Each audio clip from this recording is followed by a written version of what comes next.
Live. um,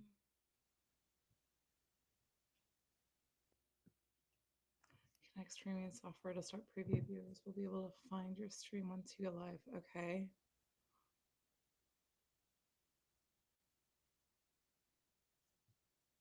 All right, go live.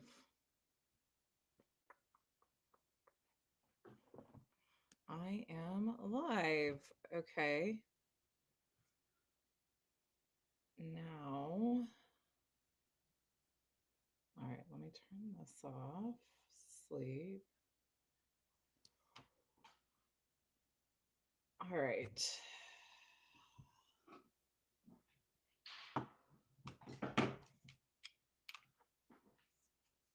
That doesn't seem like.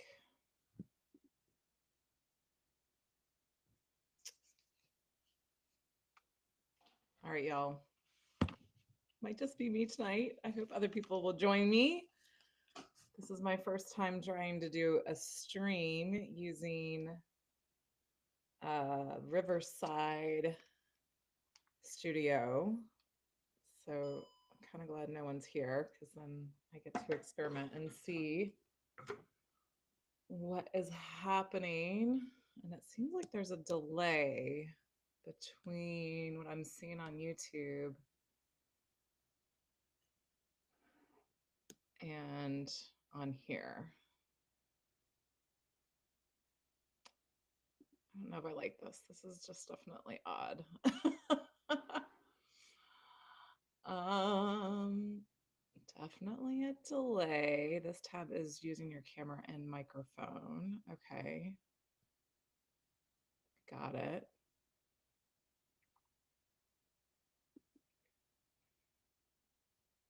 And I guess it's weird because there is a delay. Yeah, this is going to be taking some getting used to for sure. Stream study, stream health. All right. And how do I want to be able to do this. If you are watching me fumble through this, it's because I eventually want to be able to host um, interviews and have other really just other, you know, everyday people on. I know so many times I'll listen to podcasts and hear, you know, the credentials of all these people, and I'm like, oh yeah, I'm just I'm just glad I'm alive today. I'm just glad. Oh yeah, I had this on because I lifted today, and it's also cold here, cold and rainy here in Texas. So yeah, I'm really hoping one of the moms I've met lately at the Chiefs game was pretty freaking amazing, and she just gave me her thumbs up for coming on and joining us probably sometime in April or May maybe. And she just has brilliant ideas. Like I sat down next to her and she taught us about having a contract with your husband and the prenup that once or if you decided to stay home and raise kids, that you would be getting a wage, that you would be getting a salary for that, and that if that he ever cheated on you or abused you or did any of those things that would warrant a divorce, that you had that income coming in. And you know what? That would really help because I hadn't worked for 10 years. By the time I went back to work, I couldn't qualify for any home loans or any of that kind of stuff. And people don't think about that kind of stuff if you don't have a job and you've been a stay-at-home mom. You don't think about those kind of things. So, all right, I'm gonna give it a few extra minutes. So grab your coffee. This is also from that same mom, but you can't read it. It says, I've got 9 problems and white heteronormative. Say that 5 times fast. I've got 99 problems and white heteronormative patriarchies. Pretty much all of them, I would say, is all of them. Yeah, no. I mean, the fact that so many of us women suffer from perimenopause and late diagnosed ADHD and other neurodiversity, that is a symptom of patriarchy for sure. All right. I think the thing, yeah, I'm gonna have to get some training on this, y'all. Um, I don't want to have to rely on looking at a different device to see if any other people have joined me. Okay, so it says concurrent views, but I think that's just me on my phone. I don't think that that's anybody else. So yeah, might be by myself. I should put it live on Substack because that's where I actually got the views. I don't know, maybe I'll be doing those on Substack more, but I really want them to live on YouTube as well. So I'm spilling my hot water. Okay. I think I am gonna go put it live on Substack. Oh, okay. Substack. Oh, let's see.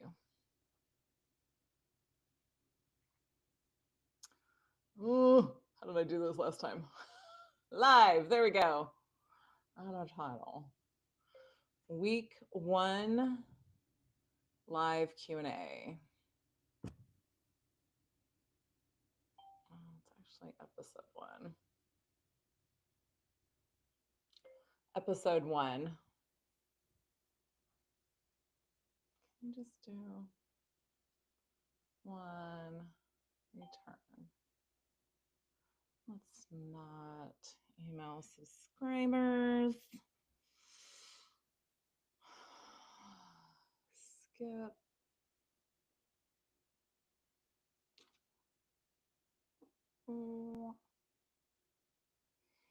Go live. Connecting. We send a push notification. Okay. All righty. Well, welcome, Substack. I'm down here over on YouTube as well. Oh, no, it's not live. It's not live on Substack. Ugh. I wonder if I'm going to be able to go in and like edit this off of YouTube so you all don't have to see all of this in the replay because that would be, I don't know, maybe you'll laugh at my stuff. Okay, Substack is on. Hello, hello, hello. I am also down here on YouTube trying this out. I'm trying a streaming device for YouTube. And so I just really wanted to have this time to have an experiment to see how this works. Oh, I think that one is just me. I'm all by my lonesome. I guess maybe Saturday mornings is going to work better, but oh, I don't want to give up my whole weekend. I'm already working almost every single day. All right. Yeah, you got to start somewhere, right? You got to start somewhere. Oh, looks like maybe somebody is on YouTube. If you're on YouTube, I'm experimenting with a streaming service and trying to get my feet wet with this. And so if you can,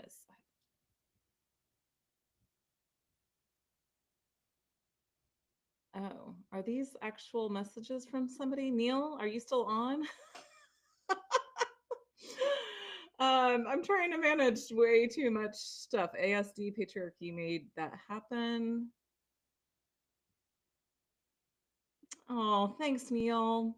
I'm so glad that you understand my message that we live in a delusional world that we created in our own mind. We all do that, not just me. We all do that. So, why are you wasting your time being on this live with me if you don't want to hear what I have to say? But you are helping my algorithm, so please stay. By all means, you are more than welcome. I love it. I love it. Yeah, this is my first time doing this, so I am just experimenting, kind of figuring out what's going on. Oh, I know you're making fun of me, Neil. I'm totally on board with what you're doing. Yeah. You're the one obviously wasting your time though if you're trying to make fun of me and trying to get me off of the internet. So, yeah, I'll wait you out, bud. Yeah. You know, you're also in your own delusional world. That's the proof of my work. All righty. I'm going to wait a few extra minutes.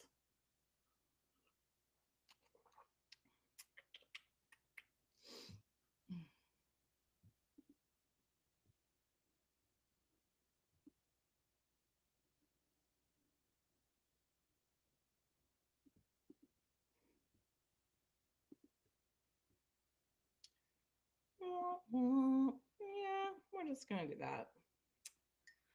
All right, so I am just going to go ahead and move forward with recording what I was going to record for whoever wants to catch the live replay. And hopefully I can go back and edit that out so that YouTube doesn't scare you off there as I'm experimenting and figuring out how to use a streaming service.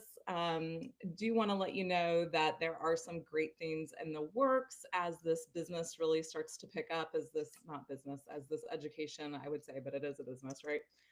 Starts to pick up. I am reaching out to people I know, everyday people that I know that, let me do this a little bit better. So, no, that's not good. So that I can bring them on and have them conversate based on this information so that we can really start to peel back the layers of this patriarchal lens that I keep talking about and be able to see practical ways in our everyday life that we will be able to implement those things. And I think I know I said this at the beginning, I feel sometimes super intimidated by some of these people that come on podcast and YouTube stations, and they have all these credentials, and you just feel like, God, what have I been doing with my life? Which I've been doing a lot, don't get me wrong, but I want everyday people. I want people to be able to relate to the people that come on with me to do this podcast eventually, or this live stream, and really just get down to the meat of trying to figure out, again, how do we move forward into something called more of a partnership society. If you watched episode 1, you heard me talk about that with Rain Essler's work that she has done and that she's still doing around partnership societies, and how partnership societies really were around for 30,000 years, where patriarchy has only been embedded in the culture for about 3,500 years. It took 2,500 years to get to where it is. So that means it's only been around for about 3,500 years. So 6,000 years overall, which is, again, oh, now it's all ringing. Okay, so again, I apologize. I'm just getting used to some new software. Riverside is flashing at me saying that there are some comments. Oh, there's the chat. Studio chat. But I think it's probably because of the person. Yeah. Well, Nathan, if you're still on, Nathaniel, whatever you want to be called, you don't obviously have to watch. Oh, yeah, he won't. Oh no, Nathan. Oh gosh, Neil, you're just so favorable. Yeah, I have a troller right now over on Facebook, or I'm sorry, on YouTube, saying just such great, and I had blocked him. I put him on pause for like 24 hours and he's still coming through.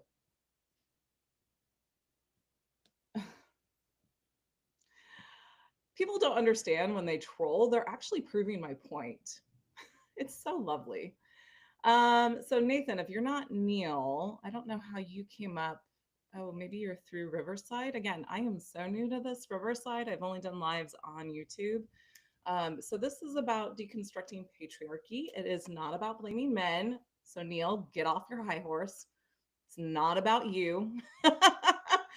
I actually just released the third.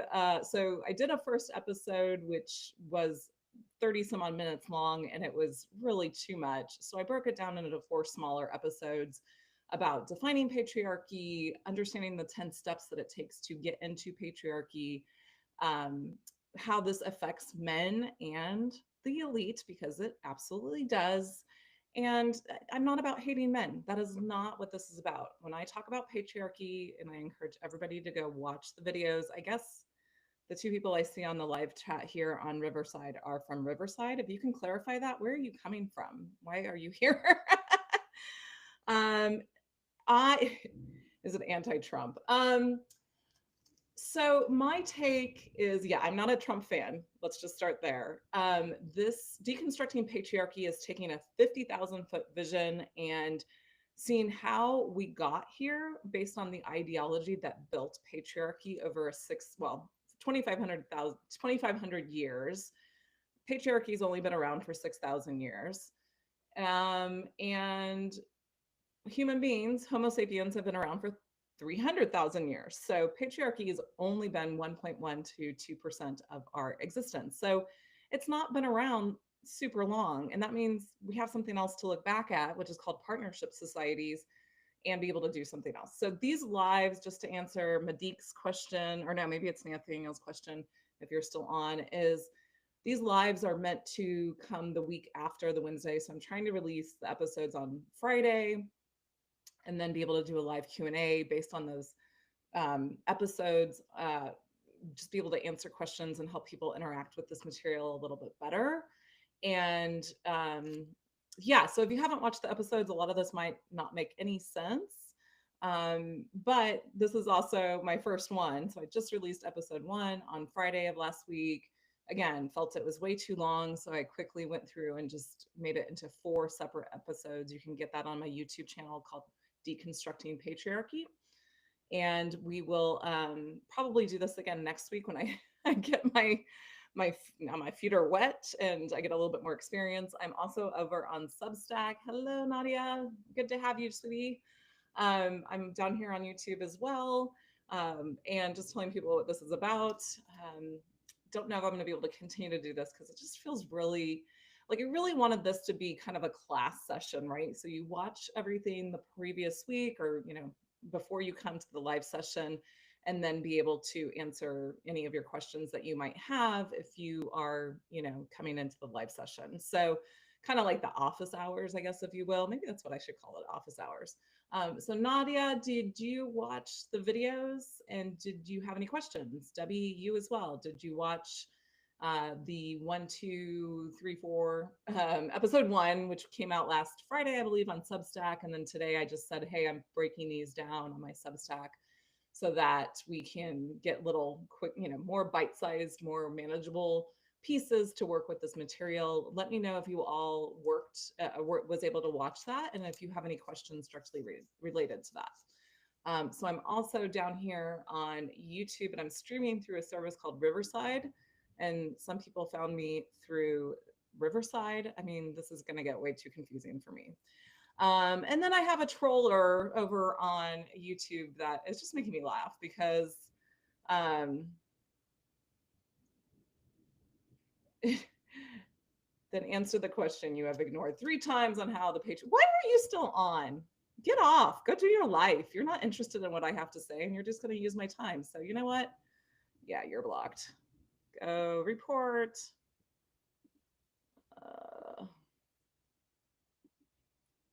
Yeah, he's gone. Anyways, trollers just make me laugh because honestly, they're just proving my point. And no, I'm not going to waste my time answering your questions because it has nothing to do with what I'm doing. So, all right. So I don't know. I think what Substack does is it tells me when people join, but it doesn't tell me when you left. So if you're still here, Substack, I was going to start us off with a somatic exercise to help us deal with anxiety. And we did this on Saturday, and it's just one of my favorite exercises. Sorry, I'm just trying to manage between work and adjusting.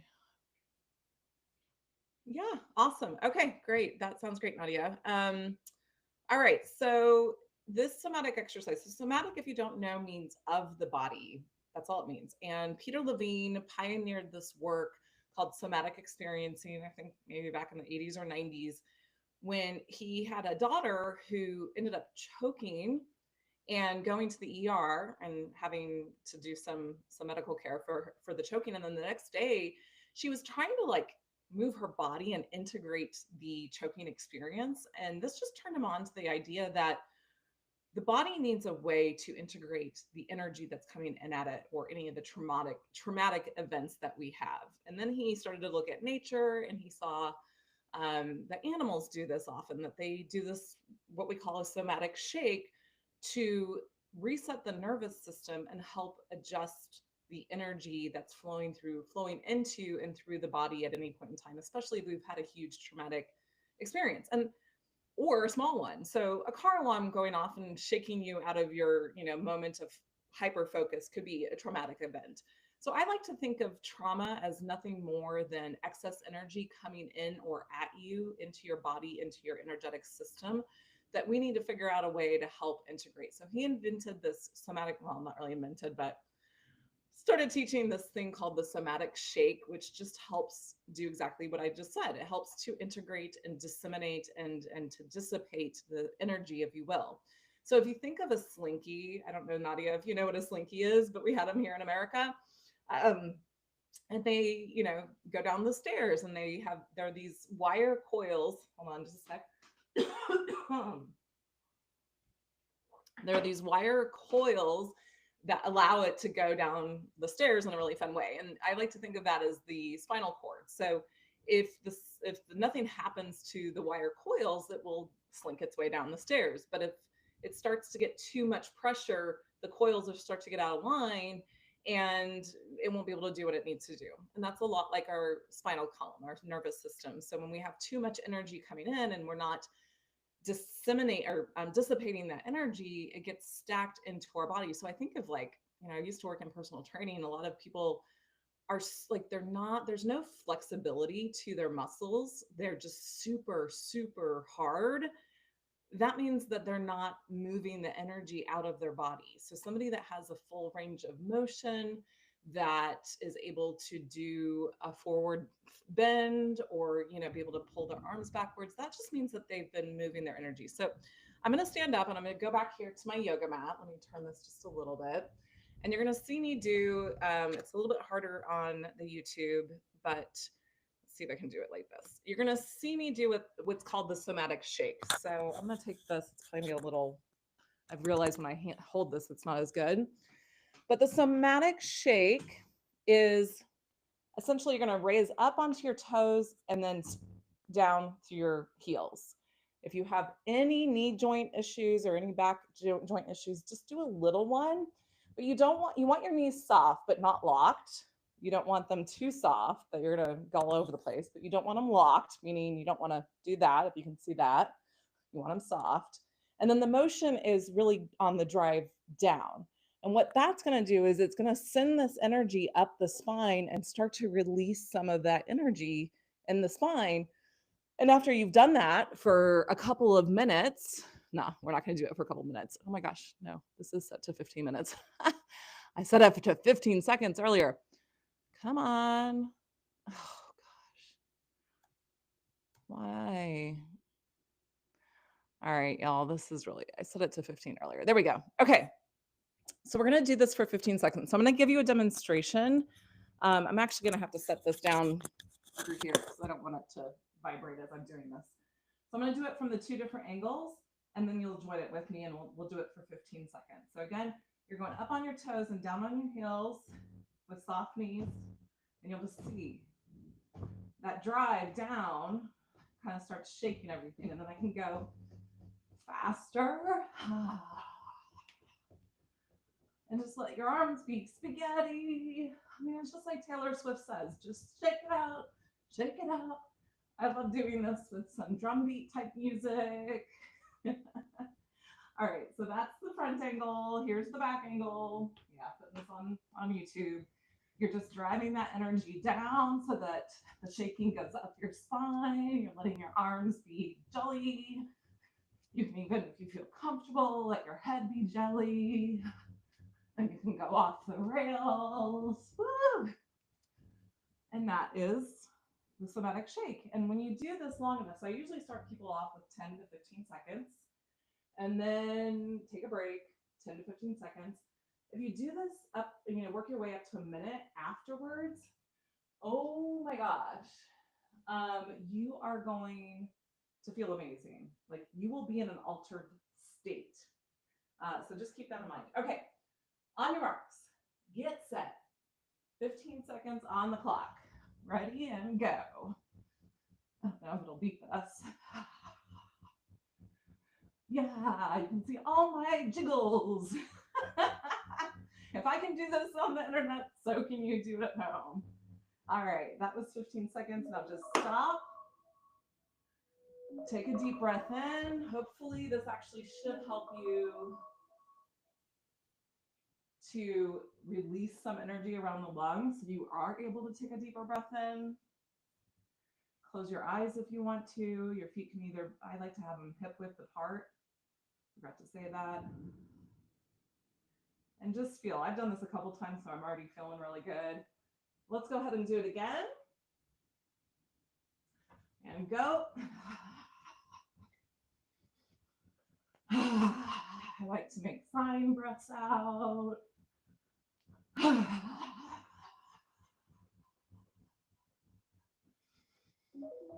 And stop. Just hold your spot. I'm going to turn that off so we don't have to hear it. And again, you can keep doing this as much as you need to. It's great to do before bed if you just can't get anything to stop. If your mind's racing, doing the hamster wheel, it's really, really good. So now, if you have a blanket nearby, this is one other tool I teach after doing the somatic shake. Wrap yourself up like a burrito.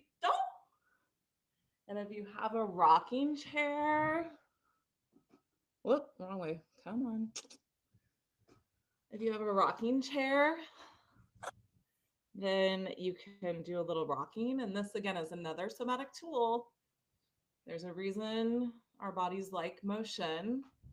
Our minds are programmed by our emotion, believe it or not. I get into that in episode 4, or maybe it's 3.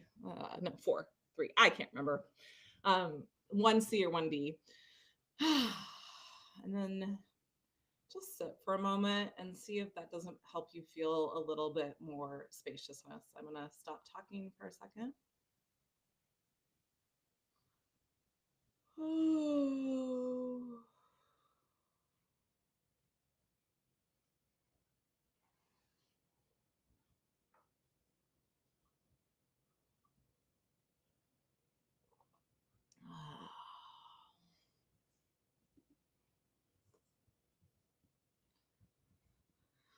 Alrighty. Oh my gosh, I'm ready for bedtime now. So hopefully you'll remember, we'll probably continue to do the somatic shake on the lives because they're just such a great way to shake off all of the energy from everything that's going on in the world. So I said this on my live on Saturday. Nadia, I think you're the only one here. I don't know if you're still here, but so the point of these lives is not to you're having a storm here. To recapture or rehash is the word I want. All of the S that's happening in the American political system right now. There are plenty of other people doing that. I want to be more proactive. I want to focus on what we can do in order to start mobilizing ourselves. Yay! Thanks, Nadia. So that I don't know how applicable this will be to you for you in Mexico if you're down in Mexico. But that's awesome for me to know too, because one of the things I'm really encouraging for people to do is not to rely on the internet for information and on the news media, but to reach out to people in foreign countries when we hear stories about stuff going down and getting the real deal so that we know we're not being misled. So I might be reaching out to you to just get some more info if things are happening down there. You'll have to share where you are, but you don't have to do that here. So again, yeah, I really want this to be place A for us to review the previous week's lesson and see what questions people have. And if there aren't questions, then I'll always try to have something in store for us to talk about, or we can just hang out and do more somatic exercises and leave feeling really ecstatic and amazing and transcendent, which will be fine too. But well, I lost my train of thought now. But yeah, really wanting to also use this time to stay informed of what's happening that we can take action on. Again, Nadia, I apologize. It's going to be mostly here in the US, but maybe there'll be some stuff in Mexico, and feel free to share if there's things that you need us to know. And if I get more people from Mexico. Sorry, I'm looking at my little to-do list here for us tonight. So something that really happened or is happening here in the state of Texas, if you're seeing this in the replay, that I actually ran and wrote a post about. And Nadia, I did not send people the post because it was just going to be too much, but it's on my Substack. And it's about the school voucher, the school choice system. So I wrote up a little thing because I took action on that today. I reached out to my only Germany, Switzerland, and the Netherlands. I've lived. Oh, yeah. Okay, so you were living here in the States, Nadia. You know what? Let's not do that now because I don't want to confuse people. But I want to talk to you more. Okay. So yes, so the school vouchers, the school choice, I wrote a post about it on my Substack. I'll have a link for you. I have a link for it in the YouTube replay. And it's just important for us to know this type of information. Oh, it looks like I froze. Oh, there we go. And it's so important for us okay, gotcha, Nadia. Awesome. Um, to know what's really happening. And, when I was a Christian, I was all about the school choice, kind of. I still thought it was weird. I didn't really know how it worked. Now I know how it works, and it's using taxpayer money to go towards 66% of private schools, and 66% of private schools are religious, and the great majority of that 66% is Christian. So not a good thing for us to be using our taxpayer dollars for, because Christian schools here in America tend to be dominated by the white and dominated by white men and white Christian nationalists. And they're teaching, a very white Christian polished down history. It's just not something we really want our tax dollars going to. So I took action, and then I recorded all the information that I did and used to craft my emails to the senators or this House and the House and Senate state representatives, not federal, but state. And sharing that on YouTube or on Substack so people can have that information and kick off their own research. So they're not just trusting me, but doing their own research as well. But want you to know that school choice is really about racism, because our private schools started because of the racist issue. So white people didn't want their kids going to school with interracial children. Yeah, wouldn't you know? All right, so that was one thing I wanted to share. And then the other thing that I found today, that I have a link, and I'll put a link in the Substack as well, but I listened to this thing called the Love Note to Suburbia. I don't remember her name right now, but again, I have it in the YouTube description. And this really just got me thinking, because when I practiced what I called conscious apathy for 12 years, that's when basically I had been a right-wing Tea Partier, woke up, left the Christian world, left the Republican Party, went and voted for the Democrats the second time that Obama was in the office. The first time I thought he was the Antichrist. Second time I voted for him. And then I didn't like what I saw happening in the Democratic Party either. I felt there was a lot of blaming and just being just as mean to the Republicans as the Republicans were being to the Democrats. And I just don't like any of that. So when I was a Tea Partier, I had read this book, and I wish I could remember what the book was, but it talked about how the last stage of any government is apathy. And now I found myself in a conscious world, the conscious dance world. Conscious, it's not always that conscious. And I was like, well, let's put these two things together. And then there's this third part of that practice for me, that conscious apathy practice, was the quote by Einstein that says, you can't create something new in the same energy that created it. And when I applied this to what was going on with patriarchy, I was like, well, that makes sense. I mean, I think Gandhi says this, and Nelson Mandela, and some really progressive Christians. Okay, it's going to thunder again. Hold on just a second so I don't get startled. Or maybe not. It's going to catch me off guard here. We'll just do the somatic shake, and I'll just look like this on YouTube. It's not that bad. Okay. And so when I read all of this and put all of this together under that conscious apathy practice, it wasn't that I was just not participating in politics and in the social political system. It was that I was actively looking at how can I create community in my own world, and create it in such a way that it could be an experiment for other people possibly to, kind of like a franchise model, if you will. And so that was my goal. I got started with that, with the conscious dance. I called it movement medicine when I was in Nashville, but then 2020 happened and everything shut down, and I was never able to pick it back up. So all of that has been in the back of my mind as I've been starting this work and kicking this work off back in September, October, and of course November when the election happened. And then I heard this episode today, a love note, love letter to suburbia by this author. She was interviewed by Larissa, who writes. She's a historian on Substack. Fascinating. Again, I'll have all the links down below. And she's not a urban planner, but she's just talking about something that I've also keyed into is the fact that, you know, we think suburbia and having to drive everywhere is, you know, our freedom, when in actuality, it's actually strapping us to this dying economic system. And it's taking our power away from local communities and the local economy and our, you know, community watchdog, if you will. So she's just talking about how if we got back to more of a walkable type of community neighborhood, then we would be able to actually have power again. And we'd, you know, if we drove money into local businesses, those local businesses of course are paying attention to the politics, and they're going to be able to have money and time and energy and people that will support them to, you know, do the do the measures that need to be done, or to not do the measures that need to go away. And so, again, I encourage you to go listen to the podcast. It's like 30 minutes. I always listen to everything, even YouTube on like 1.2 or 1.25, so I can take in more content. Ugh. Patriarchy, right there, capitalism, right?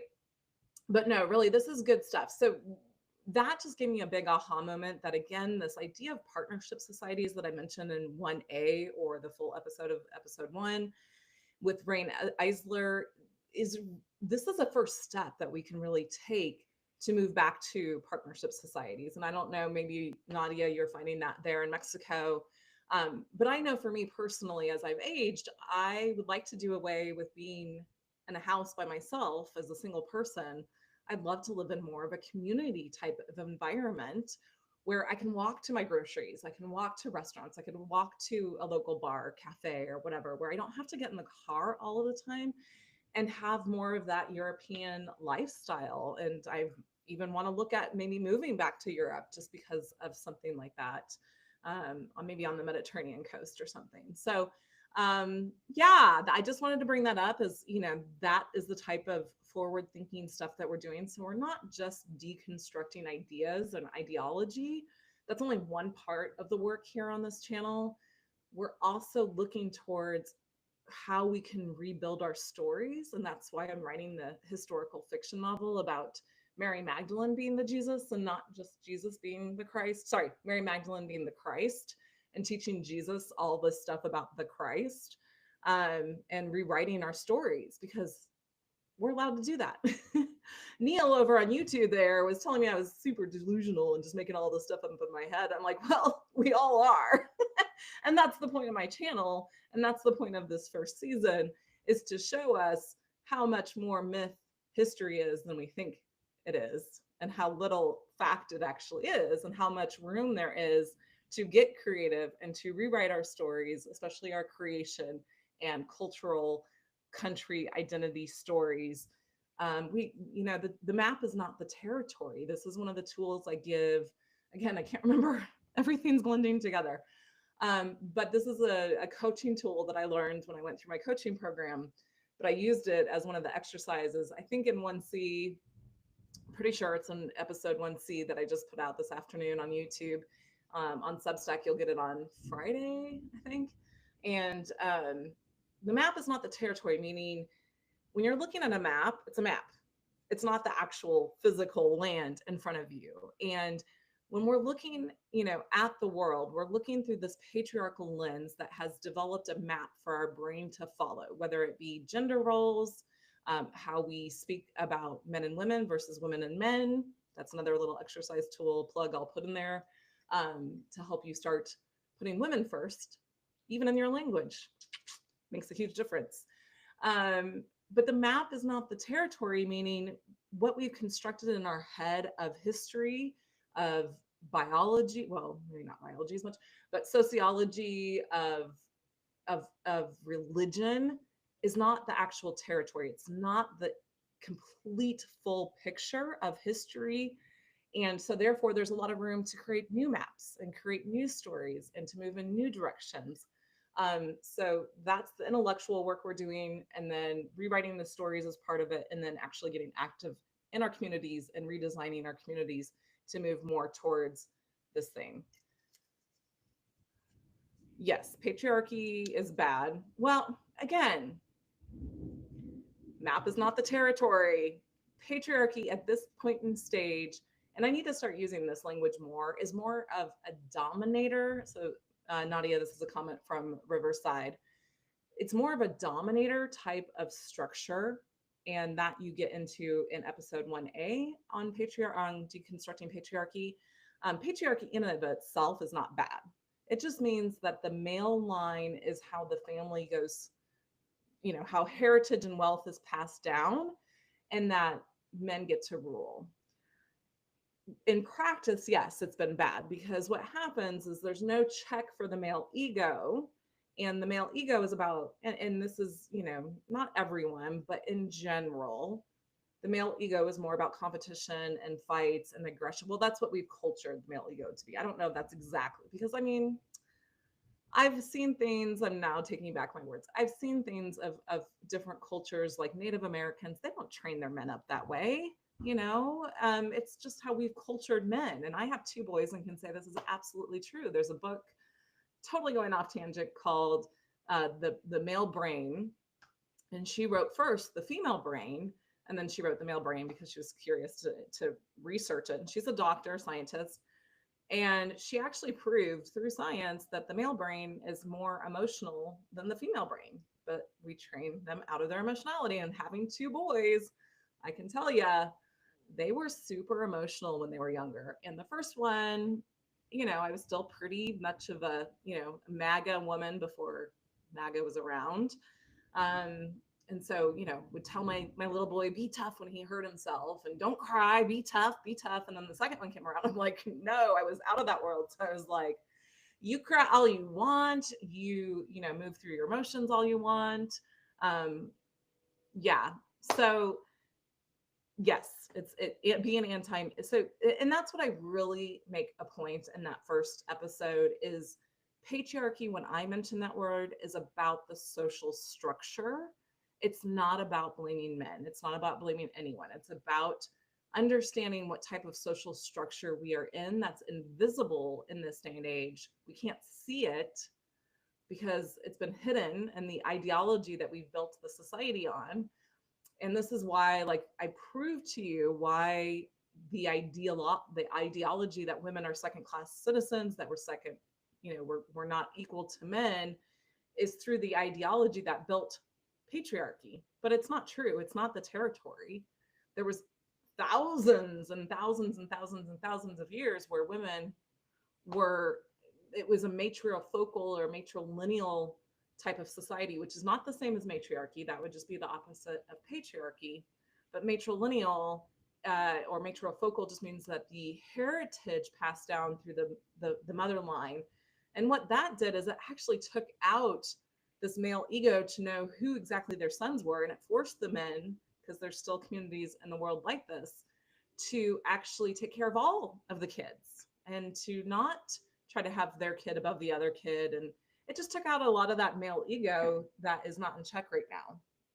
And, I mean, another stat I could throw in here is they're proving that businesses do better under women because of the traits women bring to leadership. Yes, again, I make that point in that first episode. That's when you're probably dealing more with narcissism. And of course, there's always exceptions to the rule. And that's why I'm trying to take the 50,000-foot vision and not the every single incident vision, right? So Nadia, he just said that some women can be over dominant too. Absolutely, absolutely. And they're, probably more narcissist, which feels really weird when narcissism shows up in women, but it shows up in women just as much as it does not just as much, but it does show up in women. It does show up more in men. And there was something else I was going to say about that. Some women. Oh, so that's taking the 50,000-foot vision. It it's what really helped me pull myself out of the toxic, abusive, narcissistic relationships I had been in. And Dr. Ramani is the foremost expert on narcissism. And this is what she says. She says, when you look at the individual actions that a narcissist is doing, you're just swimming in that information and you can't make high or hell water sense out of it. But when you pull up and you start to look at the patterns, then you start to see your way out of that toxic, abusive, narcissistic relationship. And that's what we have to do with patriarchy is we have to stop looking at all the shit that's going on, pardon my French, um, on an individual level. Like we know he's going to do wild and crazy stuff. We know he's going to appoint the completely incompetent, not merit-based type people to these offices. We need to keep one foot, maybe one pinky toe in that world to understand what's happening. Absolutely. So we can take action against it and stand up against it. Absolutely. But we don't need to be swimming in that because we know he's going to do that. We need to stay up here at that 50,000 foot vision and really see the patterns that we don't want to keep on recreating and be able to move out of it. And the only way we're going to do that is to be able to take that patriarchal lens off, put a different lens on, rewrite our stories, and then get moving on those new stories. So hopefully that makes sense. It would make more sense once you've watched. And Nadia, I don't know if you've seen, but I'm putting the videos on there so you can listen to them. But they are super, super meaty. They are like, I would say a college level or at least a junior college level course. Um, yeah, they're super, super meaty. So, all right, y'all. I don't really think I had anything else that I was going to say, and we've already been going for almost 45 minutes. So, does anybody else? I'm just going to jump over. Yeah, there's nobody on YouTube. Anybody else have any other questions or comments about what I've said tonight? And Meedik, if you're still on here, let me send you. Well, hold on. My YouTube so you can get access. Just to be really easy, I'll put it in the chat box, in the chat for you down there.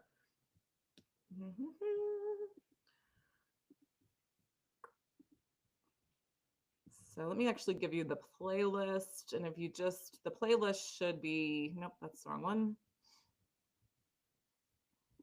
Yeah. Sorry, my computer is going super slow because I have this thing streaming. It's just taking up so much capacity. Nope, that's not it either. Oh, I had the link somewhere else. That would have been easier. Okay. So Meedik, here is. Good. I'm glad. What did you learn, Meedik? Can you share what you've learned? Are you in America? Are you in the US? Okay, so there's the playlist where we're doing these episodes. Again, the first one is a trailer, actually. The second one is the full episode that I saw was way too much and decided to break it down into 4 smaller episodes. But those 4 smaller episodes now have additional material in it and additional exercises and tools at the end of each one to help you really integrate the content that you're learning. Doppelganger was scary. Oh, Nadia, what do you mean by Naomi Wolf? I know her from a book I read years ago, but what are you mentioning about that? And I'm going to drink some water because my throat's hurting from talking so much. I don't think either of you were on here at the beginning, but eventually once I've built this channel up more and have my, more of these episodes out and more momentum going, I do plan on bringing on other people. Everyday people is my goal. I don't want to bring on, I probably will bring on big names if I can get them. Like Tia Levings wrote Well-Trained Wife, and she's kind of become a big name right now in the deconstruction movement of evangelicals and fundamentalism. But I really want to bring in everyday people because I feel like it's less intimidating to talk to everyday people and be, I'm an everyday person. I would consider myself an everyday person. So yeah, I really hope to bring more people on and have more dynamic conversations like that because honestly, like I know I can talk a lot, but I'm kind of bored and I'm not bored, but it's not the right word. I kind of feel weird talking to myself on these lives without the Zoom interaction. I was so used to Zoom there for a while. Oh, okay, Naomi Klein. I don't know Naomi Klein. What's her book? Oh, and um I don't know if you can see it. It's backwards, but I did get that book. I did start reading it, but then I got involved in creating this channel series, so I haven't returned to it. But this is the next thing I'm deconstructing is feminism, the word feminism, because I didn't really understand it. So I am still in the process of deconstructing from my right wing politics, not religion, but politics more so. I was raised in the Midwest as a diehard Republican, Reagan era. So I thought Reaganomics was just the greatest thing ever, and really did up until I started to educate myself better this last few years, or no, sorry, these last few months. This last election cycle is when I really started to get educated. Klein wrote No Logo, The Shock Doctrine, and more. Oh my gosh, you're so well read, sister. Okay, hold on. I just saw something on YouTube. I just want to double check. No. Okay. All right. Um, Utah. Awesome. I want to go to Utah. Utah is still on my list. Yes, lots of patriarchy in Mormon country. Yeah, you're right up there with the white. I mean, I would say Mormons are probably also white Christian nationalist. Yeah, the Mormon religion needs to listen to what you have to say. Thank you. I think everybody does. I think because even people that think they've deconstructed patriarchy, I don't know. The book that I'm talking about a lot, which is what Nadia found me on. I think you found me because I was talking about this book. It's called The Creation of Patriarchy by Gerda Lerner. There's two in the series that she wrote. One is this one, the first one, and then The Creation of the Feminine Consciousness. And the feminine consciousness, she couldn't write that one because she needed to figure out how we like kept losing the feminine consciousness.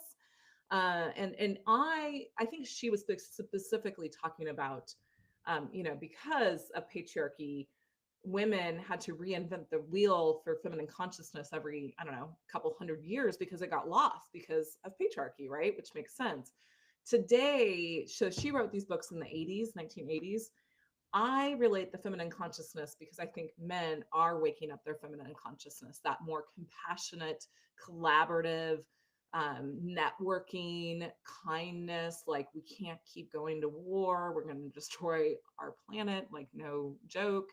So I like to say feminine consciousness is not just the feminine anymore, but it's everybody. And so I lost my point where I was going with that. But these books, I mean, this is what really kicked off my journey. And when I listen to historians, and that was something I wanted to do tonight, I totally forgot. So I'm watching the great courses on YouTube, not YouTube, but I don't know. It's like $2.99 through Prime or something like that to do the great courses. And there was one on ancient civilizations that I wanted to listen to. And he talks about the four civilizations: the Mesopotamians, the Egyptians, the Chinese, and then there was the Indus Valley, I think. And the Indus Valley, it's this male guy talking about these great civilizations.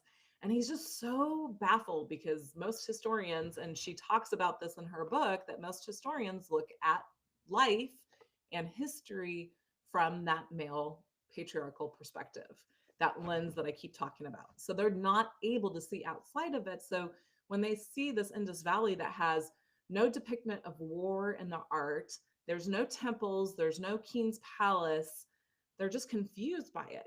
Well, the rest of us that are studying this information be like, well, they're probably more of a partnership society, and that's what we need more research on so we can do more of it practically in this day and age. So, all right. Any other questions or thoughts before we leave, y'all? If not, we'll do this again next Wednesday, and we'll keep doing it until hopefully next Wednesday. I don't know. I might play around with the date and time. I had more people show up at Saturday at 10 a.m. I just don't want to devote every Saturday of my life to being online.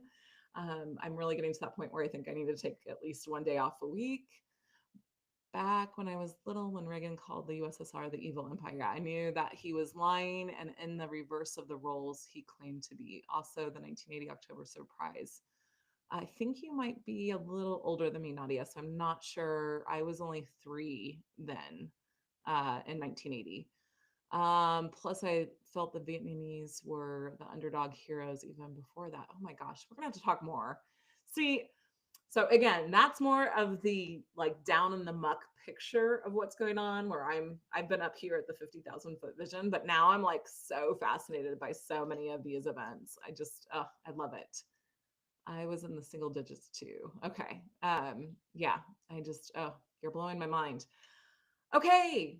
Anything else before we say goodnight? Stay tuned. Stay tuned on Substack. Stay tuned on YouTube in case I make changes to this, just as I play around and figure out what the best day for everyone is. Nadia, if there's a better day and time for you, let me know. I was trying to keep these between like 30 and 45 minutes. I am long winded. All right, Madik, it was so nice to meet you. I hope you got that link and great information. Thanks, Nadia. I appreciate it, sweetie. So much love. Bye bye. Toodaloo. Ciao. Until next time. Make sure you check out the YouTube, Madik. All right. Bye. I don't know how to end it actually. Oh, there. Stop. Oh, you're fine, Nadia. You're fine. You're fine, sweetie. All right.